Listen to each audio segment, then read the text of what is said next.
بلال ابن الرباح رضي الله عنه markii dhimashadii u timid sakaratul mawtki markuu u yimid ayuu qoslayay wuu faraxsanaa waxa uu lahaa gadan nalqa al-ahibba بريتولي waxaan la kulmayaa dadkii aan jeclaa saxaabtii nabiga kaleeyhi salaatu wasalaam iyo nabigii iyo la kulmaya gadan nalqa al-ahibba haweenaydiisii baa ooyday markaas waxa uu ku yiri maxaa la ooyaysaa gadan nalqa al-ahibba muhammadan wa sahbah بريتولي ayaa la kulmaya muhammad iyo saxaabtiisii waa bilaalah waa xuznaa bay tiri way bilaalow way murugtayday markaas waxa uu yiri waa faraxa way waa farxadayde way waan faraxsanahay anigu calaamadaasi waa calaamada ugu horeys xusnul khaatima waxa lagu garanayaa qofka inuu ilaahay waafajiyo shahaadada inuu waqtiga u farxo calaamada kale waa dhabanadiisu inay dhididaan waqtigaas nabigu waxa uu yiri calayhi salaatu wassalaam almu'minu yamuutu bi'araqi al-jabin qofka mu'minka marka uu dhimanayo labadiisa dhaban ayaa dhidid ka soo booda dhidid buu ku dhintaa buu nabigu calayhi salaatu wa qofka mu'minka dhidid ayaa ka soo booda xusnul khaatima calaamadaha waxa kamida in uu qofku dhinto laylatul jumu'ah habeenka jumcaha inuu dhinto ama dharaarteeda inuu dhinto imaam ahmed waxa uu soo saaray iyo imaam tirmidhi abdullah ibn amr inuu nabigu yiri sallallahu alayhi wa sallam muslim ma jiro dhimanaya maalinka jumcaha ama habeenka jumcaha illa waqahu allah fitnat al-qabr illa haddu jiro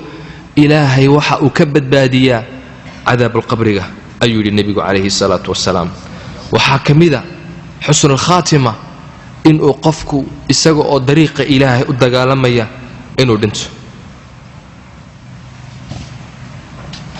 إنو دنتو أما أطاع دلو أما علاش انت شبنتو وكدنتو أما قرق وكدنتو وبيا قرقيان أما إساقوا مال كيسا دفاعيا oo ku dhinto intaas oo dhan waa calaamadaha wanaagsan maxaa sababa hadaba maxaa sababa oo lagu gaari karaa acmaasha wanaagsan ta ugu horeysa waa maxay waa al-istiqaama qofku inuu dariiqa ilaahay ku toosnaado ilaahay baa yiri innal ladina qalu rabbuna allah kuwi yiri rabbigay wa allah thumma istaqaamu kadibna toosnaaday kuwaas تتنزل عليهم الملائكة ألا تخافوا ولا تحزنوا كواسي وحسن وناكسن إيا خير وناكسن أي أسوغن بو إلهي ليه تأقوها ريسا والاستقامة قفك إنو الطريق إلهي كتوصنا هذا شركة أكفو قادو حمانة أكفو قادو طلب هذه وحويا التقوى إنو إلهي كعبصدو إلهي بايري ومن يتق الله يجعل له من أمره يسرا ninka ilaahay ka cabsada ilaahay arinkiisa oo dhan waa u fudaydiyaa tasaddexaad waa as-sidq run inuu sheego ilaahay baa yiri yaa ayyuhalladheena aamanu taqullah hoykii alliya nabigiisii rumeeyow ilaahay ka cabso ittaqullaha ilaahay ka cabsada wa kunu ma'a as-saadiqiin kuwa saadiqiinta macooga ahaada buu ilaahay yiri waxa kale lagu gaadhaa at-tawbah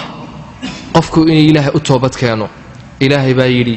watuubu ila allahi jamii'an ayyuhal mu'minuuna la'allakum tuflihun war ilaahay u toobad keena dadow waxaad mudan tihiin in liibaantaane inuu daacada ilaahay u daa'imo umuudka xasuusto taas ayaa lagu gaadhaa xusn al-khaatima khaatimada oo wanaagsanaad